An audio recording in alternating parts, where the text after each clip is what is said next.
Bonjour, dans cette vidéo, nous allons voir une toute petite introduction au langage de programmation de Dynamo. Donc Dynamo, c'est un langage de programmation basé sur Python en code bloc, quelque chose de très très simple et qui vous permet de vous simplifier grandement la vie dans vos projets. Donc, nous allons voir un tout petit projet d'une simplicité extrême, mais ça va vous permettre de pouvoir réaliser ce que vous voulez en structure.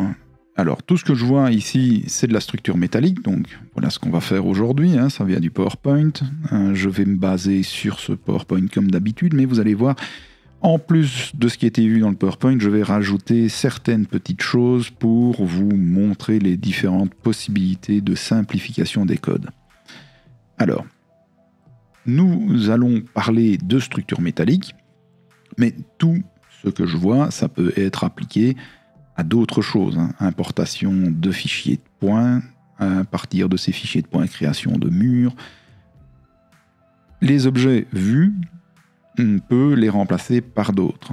Gardez aussi à l'esprit que Dynamo, c'est aussi AutoCAD, c'est aussi robot, donc on peut passer d'un logiciel à l'autre et de faire des importations grâce à Dynamo. Alors ici, on va faire une petite chose simple. Bien sûr, pour votre projet de l'option BIM, il faudra faire moins simple. Alors, première chose, on va créer un nouveau gabarit, donc en gabarit de structure. Comme ça, on a déjà nos éléments de structure. Alors, je vais vous demander, dans le gabarit de structure, de me dessiner des lignes de modèle. Et vous me faites 5 à 6 segments, peu importe, c'est pas très grave. Voilà. Et puis vous allez dans Gérer. Dans Gérer, vous lancez Dynamo. Alors, Dynamo, c'est une interface supplémentaire à Revit. Donc, il faut bien garder à l'esprit que Dynamo, c'est un langage de programmation. Ce n'est pas Revit en lui-même. Donc, pour pouvoir travailler dans Dynamo, il faut importer les objets de Revit dans Dynamo pour pouvoir les traiter dans Dynamo. Donc, je vais ouvrir en grand Dynamo. Normalement, j'ai plusieurs écrans, donc je travaille sur des écrans séparés, comme ça, ce qui se passe dans Dynamo, je vois ce qui se passe dans Revit. Bon, ici, pour les besoins de la vidéo, je vais tout mettre sur un seul écran. Donc, je vais devoir switcher un peu les fenêtres par moment. Alors, nouveau, et vous rentrez donc dans l'interface de programmation Dynamo. Donc, cette interface de programmation, il y a deux grands aspects. Le premier aspect, code bloc, où vous avez les librairies qui se trouvent ici. Et le deuxième aspect, graphique. Il faut cliquer ici pour passer sur la version graphique. Et là, vous voyez, je peux zoomer, mais on va y revenir juste après. Vous allez voir, il faut passer de l'un à l'autre. Et donc, ça, c'est la partie graphique de Dynamo. Vous allez me dire, elles sont où nos lignes de Revit? Elles ne sont pas là. Donc, c'est la première chose que nous allons faire en programmation. Avant tout, j'ai besoin d'un package. Le package, c'est Practical BIM. Donc vous venez dans Package, recherchez un package. Donc ce sont des blocs déjà qui ont été préfaits. Donc un bloc ici de package, ça va être une multitude de blocs rassemblés sous un bloc. On va faire ça pour au début. Alors on cherche Practical BIM. Donc Practical BIM, vous faites installer, on fait OK, bon moi forcément c'est installé donc il râle, et une fois que c'est installé, vous pouvez fermer, vous vérifiez que vous l'avez ici, vous devez avoir Practical BIM, sinon on ne va pas y arriver. Alors, première chose que je dois faire, c'est importer mes éléments graphiques.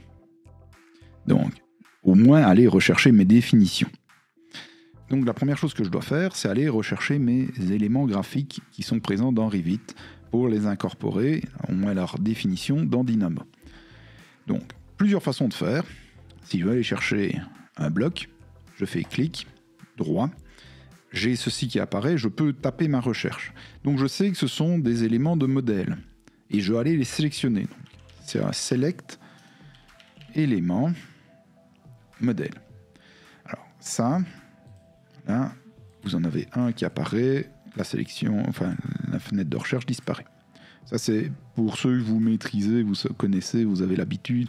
Quand il faut aller chercher quelque chose d'un peu moins connu, allez plutôt dans la librairie et refaites une recherche. Select,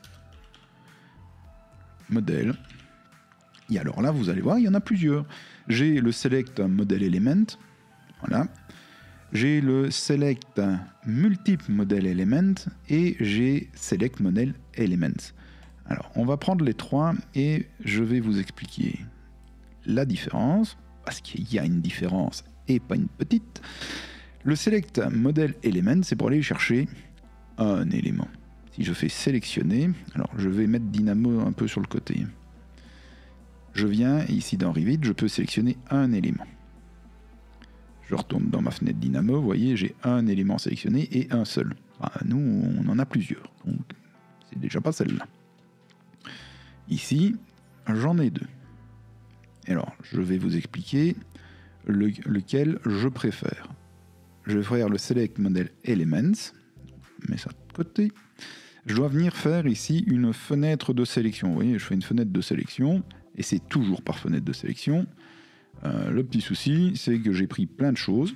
Alors, pour savoir ce qu'on a pris, vous voyez, vous avez les éléments, mais c'est pas très parlant.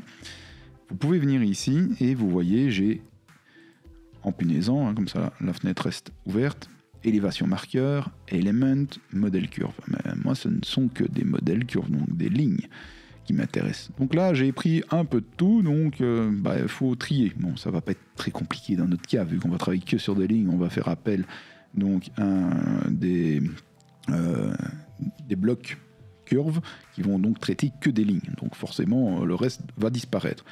Mais c'est bien de faire les choses proprement. Donc là, je vais prendre le Select Multiple Model Element et on va voir la différence. Si je fais sélection, vous voyez, j'ai déjà ici multiple, terminé, annulé. Et donc là, je peux venir sur mes différents objets et les sélectionner ou les désélectionner. Et quand je fais terminer, là, j'ai des éléments sélectionnés. Donc là, déjà, c'est différent du PowerPoint. C'était pour vous montrer les différences qu'il y a entre les différents blocs de sélection. Alors, c'est très bien, j'ai sélectionné, mais je n'ai toujours rien à l'écran. Donc, j'ai besoin d'un getLocation. Donc, prendre la localisation de l'objet Revit pour le mettre dans Dynamo. Donc, getLocation. Je le prends. Vous voyez, c'est une entrée d'éléments et ça ressort une géométrie. Donc, pour lier deux boîtes, c'est simple. Vous avez la sortie et vous avez des entrées. Donc, entrée, sortie. Lui, il va rentrer un élément et il va sortir la géométrie dans Dynamo. Ici, on a une sélection en entrée et une sortie d'éléments. Donc, les éléments entre eux. Et là, tadam, j'ai tout maintenant dans Dynamo. Alors, imaginons, je zoomais là-dessus. Eh ben non, là, vous zoomez sur vos blocs. Il faut passer sur la partie graphique. Et là, vous pouvez zoomer, dézoomer dedans. Donc ça, c'est pour passer de la gestion des blocs, code, enfin des blocs, Dynamo. Et là, c'est la partie graphique. Vous voyez, les blocs deviennent grisés. Alors, toujours documenter ce qu'on fait. Donc, je sélectionne mes deux blocs, clic droit, et je vais grouper, créer un groupe. Et ce groupe, je vais l'appeler importation.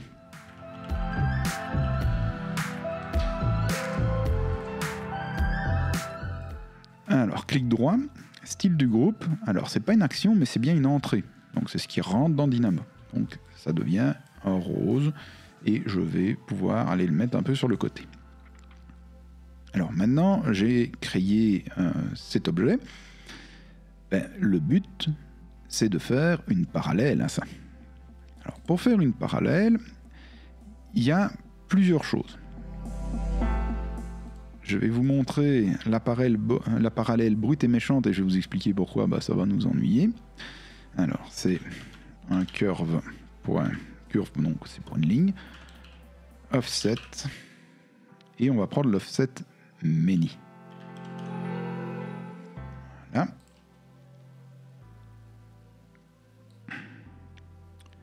Donc, si je prends ça et que je le connecte à curve, voilà ce qui va se passer. Elles sont disjointes. Alors le but de l'opération, c'est d'avoir les sommets. Donc on pourrait très bien reprendre cet objet et puis nous faire un trim dessus. il y a plus simple.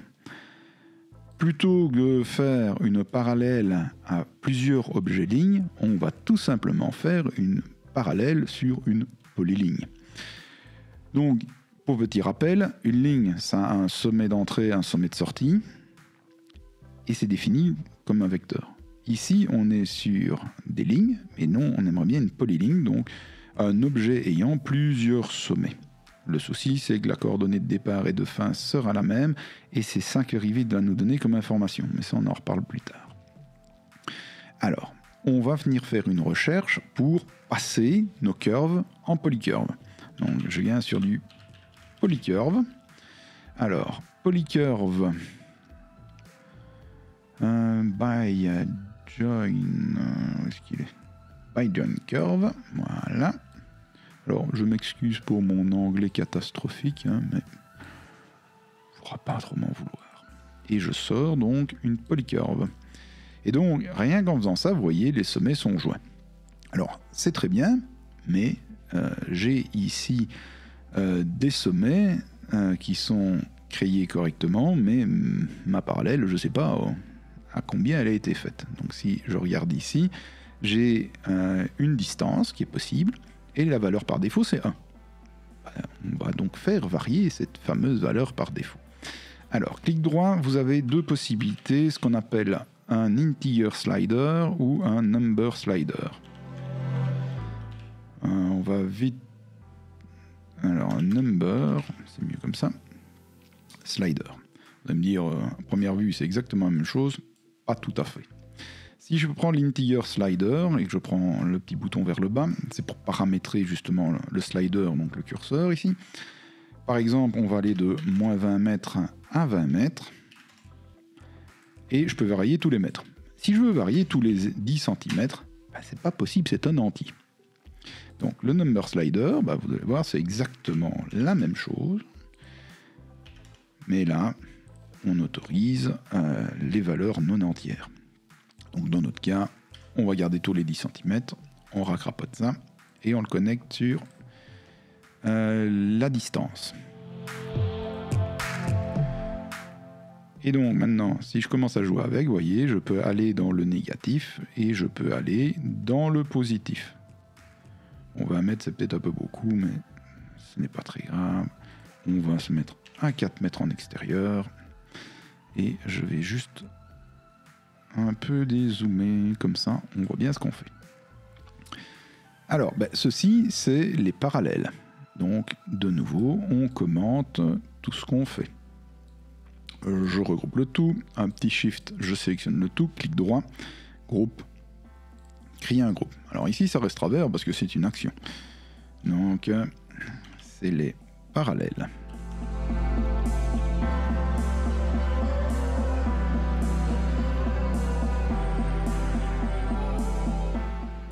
Les parallèles. Donc maintenant j'ai créé mes parallèles et j'aimerais bien de pouvoir créer des sommets, donc des points qui vont me permettre de définir mes lignes. Donc un point de base et un point après translaté. Ça on le fera ultérieurement, les translations. Donc dans un premier temps, je vais tout simplement venir créer des points au sommet et puis je vais faire des points à distance égale. Alors c'est là que nos polycurves vont nous poser problème. Alors, je vous montre. On va aller chercher un all point. Un curve. Donc, tous les points d'une polyligne. Donc ça, c'est un practical beam. Et donc, vous voyez que si on... je ne vais pas rentrer là-dedans, mais vous voyez que c'est une fenêtre légèrement différente. C'est une multitude de blocs qui nous permettent d'avoir une fonction regroupée. Donc c'est pour ça que je vous l'ai pris, ça nous simplifie grandement la vie. Merci pour le practical beam. Donc curve, je relie à curve. Et j'ai un point. Pourquoi est-ce que j'ai un point? Parce qu'une polycurve, elle est définie par le nombre de curves qu'il y a dedans, mais ça renvoie uniquement un point de départ et un point d'arrivée. Et si vous regardez bien, c'est exactement le même. Donc ça ne nous arrange pas du tout.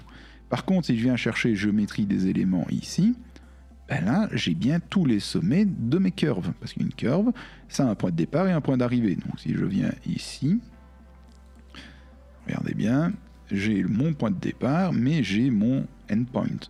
Donc start point, endpoint. C'est défini donc par 2 points. Alors que la polycurve est définie par une liste de curves, donc une liste de lignes, et donc il n'y a qu'un point de départ et un point d'arrivée. Bah ça ne nous arrange pas. Donc, on va devoir repasser nos polylignes en ligne. Alors, pour faire ça, on vient chercher polycurve et on dit polycurve en curve. Donc, je viens ici, curve en polycurve, curve vers curve, et j'ai bien mes sommets extérieurs. Je fais un copier-coller de ma boîte tous les points d'une ligne et je vais rechercher la géométrie de départ. Alors là, je sais que ceux qui ont des notions de programmation de Dynamo sont en train de commencer à faire une crise d'apoplexie. Mais bon, c'est pour montrer. Donc on va un peu améliorer les choses et on va essayer de garder cette optique-là pour le reste. C'est ça la différence avec les slides. Dans les slides, c'est vraiment expliqué pas à pas, sans regroupement, sans rien. Donc c'est pour ça que je fais la vidéo un peu différemment pour vous montrer ce qui est possible de faire. Donc ici, j'ai des tas de lignes. Autant regrouper toutes mes lignes dans une liste de lignes pour après prendre tous les points de ces lignes. Donc, clic droit, liste. Alors ici, on va économiser une fenêtre, c'est juste pour faire de la cosmétique. Je viens chercher des listes ici, je rajoute une liste et je prends l'autre ligne. Ça, je peux enlever. Les listes de sortie, et voilà, j'ai ma multitude de points. Donc, je me retrouve avec, ici, des listes comprenant tous mes sommets. Donc, j'ai la liste d'intérieur, l'origine, et j'ai la liste extérieure, celle qui a été créée par la parallèle. Donc maintenant, qu'est-ce qu'on fait ? On va créer donc un ensemble de points maintenant sur les différents segments. Donc ceci, c'est les points. Donc ça va être une fenêtre verte où on crée les points. Donc là, j'ai mes sommets. Maintenant, je vais créer les points intermédiaires. Donc pour créer les points intermédiaires, c'est toujours des fonctions curve. Donc, si je prends curve ici, voilà toutes mes fonctions curve. Il y en a pas mal. Donc c'est une fonction curve et c'est des points, points. Voilà. Des points des points à interdistance. Donc, je prends ça. Je vais lier ma liste et on voit automatiquement que tous les points de liste de lignes, donc ça c'est la liste qui regroupe toutes les lignes. Cette liste est envoyée à mon bloc qui va positionner des points à des segments identiques. J'ai une liste de points, donc j'ai exactement, il est écrit ici, 168 points regroupés dans différentes listes. Les listes correspondent aux segments. Donc j'ai des sous-listes, 1, 2, 3, 4, 5, qui sont repris dans deux grandes listes, liste 0 et liste 1. C'est pour que vous compreniez bien comment est structurée les listes Dynamo. Donc j'ai ici liste 0, c'est toutes les lignes d'origine, et liste 1, c'est toutes les lignes parallèles. Donc il va falloir gérer les listes pour pouvoir s'y retrouver par la suite. Alors c'est très bien, vous voyez j'ai une liste de points, mais moi si je veux autre chose de nouveau, vous voyez il y a division, et la valeur par défaut c'est 10. On va faire un number slider. Bon, je prends tout le temps number slider, ça me permet de faire des integers quand je veux. Voilà. On va donc démarrer de 0 jusque 15 par pas de 1. Voilà. Alors j'ai dit une grosse bêtise. On va commencer par 2, sinon ça ne sert à rien. Voilà. 2 segments, 3 segments, 4, 7, 9, 10, 11, 12, 13, 14, 15. Alors maintenant que nous avons ça, on va créer une liste qui reprend tous nos points. J'ai les points intérieurs et les points extérieurs. Donc j'ai une liste complète de 98 points.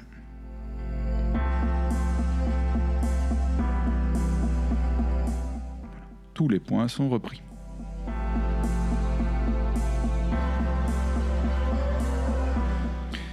Donc tout ceci, c'est la création des points. Hop, je viens chercher tous mes blocs, créer un groupe, et là, création des points. Donc là, j'ai créé tous mes points. Ici, j'ai, on va dire, si je reprends, pour que ça soit bien clair pour vous, la liste, ce sont les points dits de sommet. Donc ça, je renomme, parce qu'on peut renommer les blocs. Et donc, ça, c'est les points de sommet.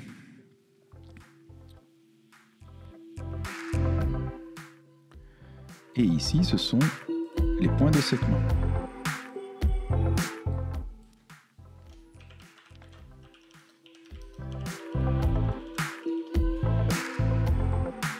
Voilà. Comme ça, on a quelque chose qui est quand même plus clair. Quand on va devoir rechercher de l'info, on sait où on doit venir chercher les choses.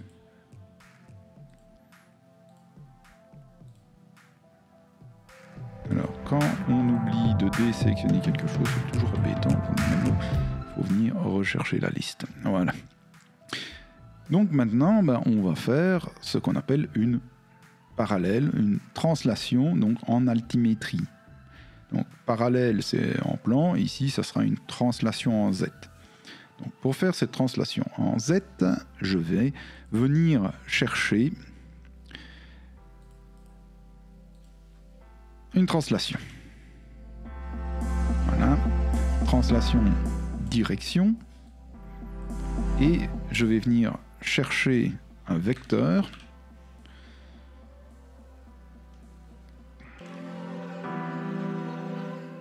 Par coordonnées. Et je vais chercher un number slider. Le number slider, il va faire varier uniquement mon vecteur en Z. Et ce vecteur va tout simplement me donner la direction. Et je vais prendre tous mes points et je vais lui donner une géométrie. Donc maintenant, si je déplace mes points, on voit que mes points se déplacent. Alors, je ne vous l'ai pas encore montré, mais tout ce qui se passe ici, ça se passe dans Revit. Donc si je vais voir en 3D, tout ce que j'ai créé jusqu'à présent dans Dynamo, c'est répercuté dans Revit. Et si je joue avec mon slider, ça joue aussi dans Dynamo. Donc Dynamo Revit, c'est exactement la même chose à partir du moment où on les a liés. Donc, je retourne dans Dynamo. Alors, mon number slider, on va un peu le paramétrer. Il va de 0 à 10 mètres par pas de 20 cm. Totalement arbitraire. Et donc, ici, je sélectionne le tout et je vais créer un groupe. Et ici, ça sera la translation. Alors maintenant, j'aimerais faire des lignes pour créer mes colonnes. Donc là, je vais créer les colonnes du projet par rapport au sommet, le point inférieur, vers le point supérieur. Alors, c'est maintenant qu'on va devoir bien maîtriser ce qu'on a fait. Donc si je regarde ici, et on va le déplier et on va le verrouiller, la liste 0 qui se trouve ici, ce sont les points intérieurs. La liste 1, c'est les points extérieurs. Donc la liste 0, ce sont les points de sommet translatés. On retient bien ça. Liste 0, c'est la liste des points translatés. Maintenant, je viens ici sur la liste avant translation. Attends, pour moi, j'ai pas cliqué où il fallait.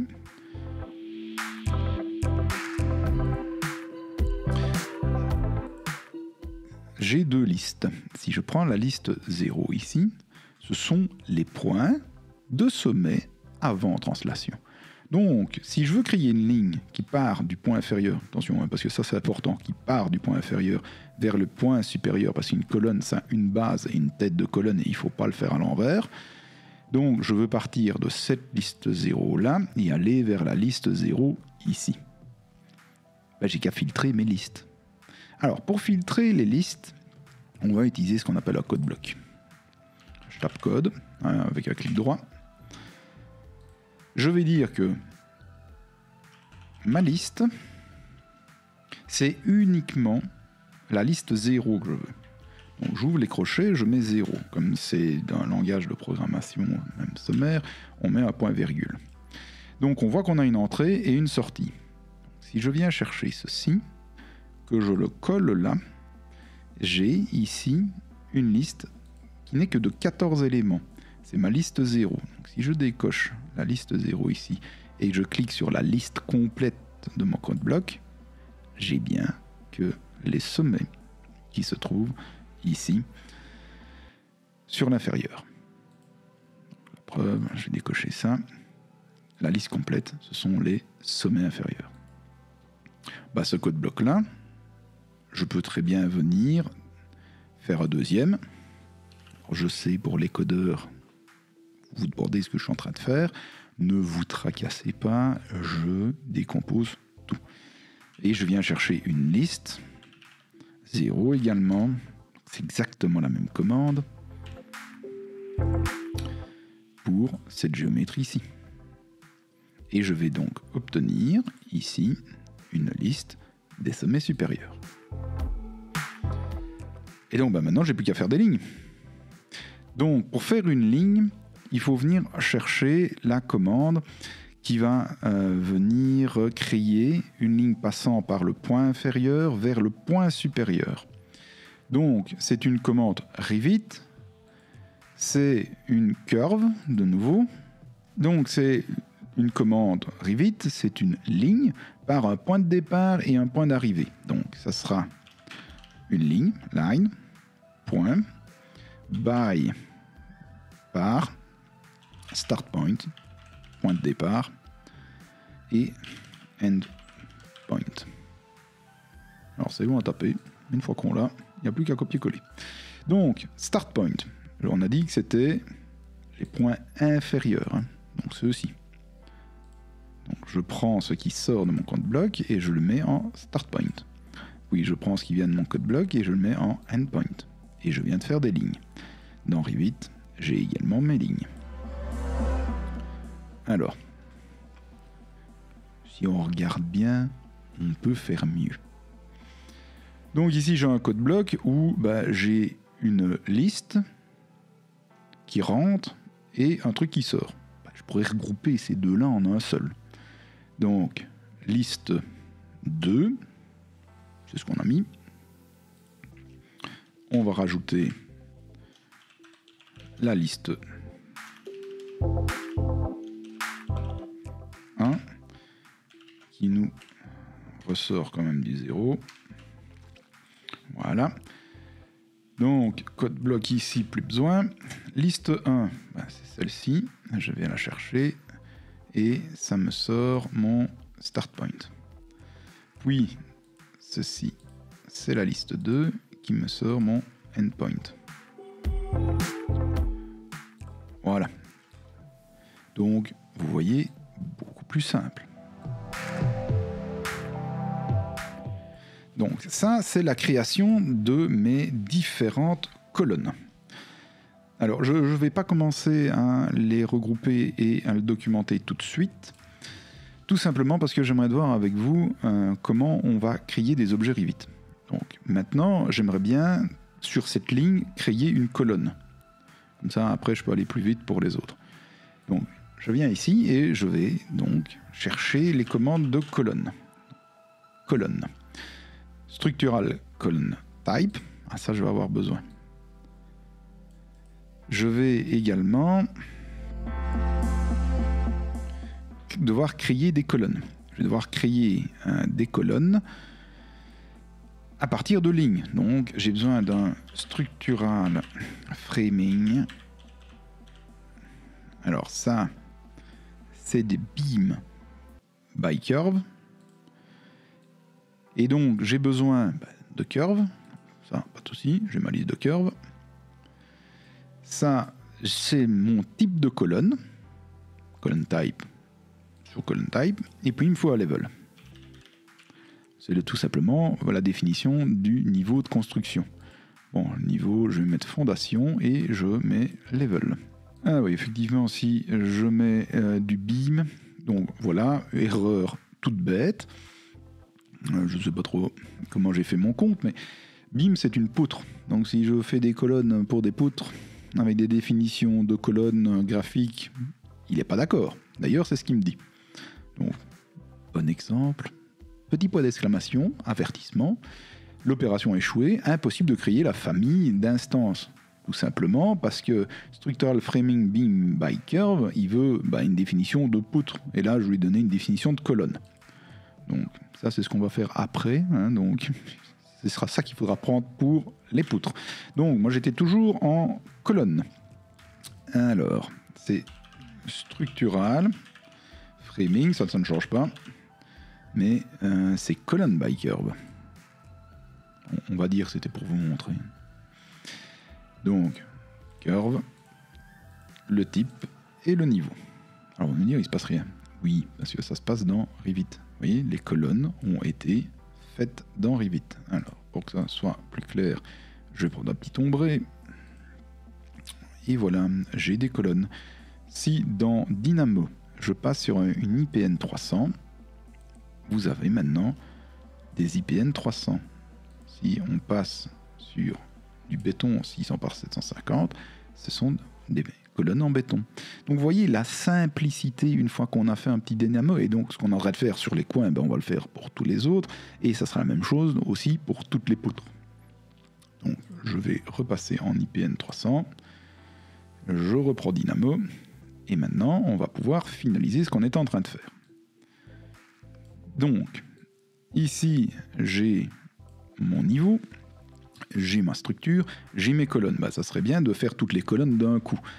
Donc ici, j'ai un start point et end point pour les colonnes de coin. Alors, on peut dupliquer ceci comme ça, on peut faire un choix différent en fonction des colonnes de coin et des autres colonnes, ça c'est un peu à vous de voir. Donc ce qu'on va faire, c'est aller chercher le reste des listes. Donc je vais faire un code bloc. Je peux aller chercher une liste 3. Et la liste 3, ça sera, ce qui reste normalement c'est la 1. Et ça sera la même chose pour l'autre. Une liste 4 qui sera également la liste 1, donc ce qui contient le reste. Alors j'ai 3 et 4 qui viennent d'apparaître. On va regarder ici, donc ça sera la sortie, donc c'est les parties du dessus. Donc je vais racrapoter les listes pour avoir la liste 1. Moi je veux la liste 1. Donc c'est bien tout ce qui est segment, c'est tout ce qui est point intermédiaire supérieur. Donc cette géométrie là, on va l'envoyer également en liste 4 et ça sera un endpoint.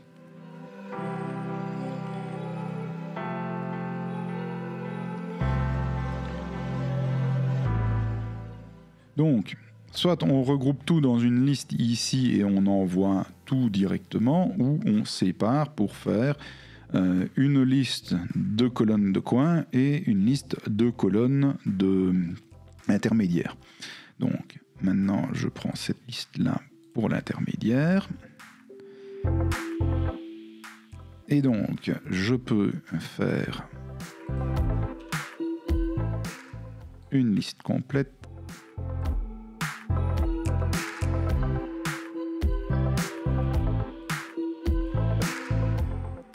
Voilà. Donc vous voyez, ça n'a rien changé. Et maintenant je fais un petit plus. Alors ça, je copie-colle tout simplement. Pas passé. Je copie-colle tout simplement. On a dit start ici, sortie ici. J'envoie dans ma liste 2. Et maintenant, j'ai une structure partout. Alors ici, bon, vous m'avez vu hésiter, je pouvais faire une liste avant pour envoyer sur un seul bloc de lignes, pour après envoyer sur une structure. C'est un peu comme on veut, hein, honnêtement.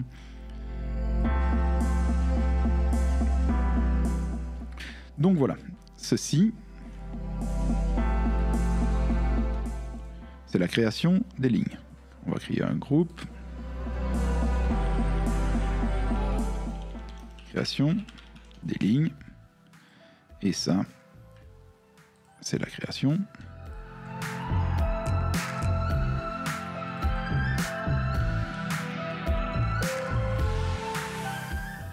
des colonnes dans Revit. Donc voilà, la toute première partie, la création des colonnes, c'est fait. Maintenant, nous allons créer les poutres de la même façon. Et puis, je verrai avec vous comment faire un script Python. On pourrait continuer comme ça, mais on va faire le script Python, ça sera un peu différent. Donc je vais vous donner une toute petite introduction à comment paramétrer en Python. Et puis je verrai avec vous comment paramétrer en Python, en connaître Python, grâce à l'intelligence artificielle.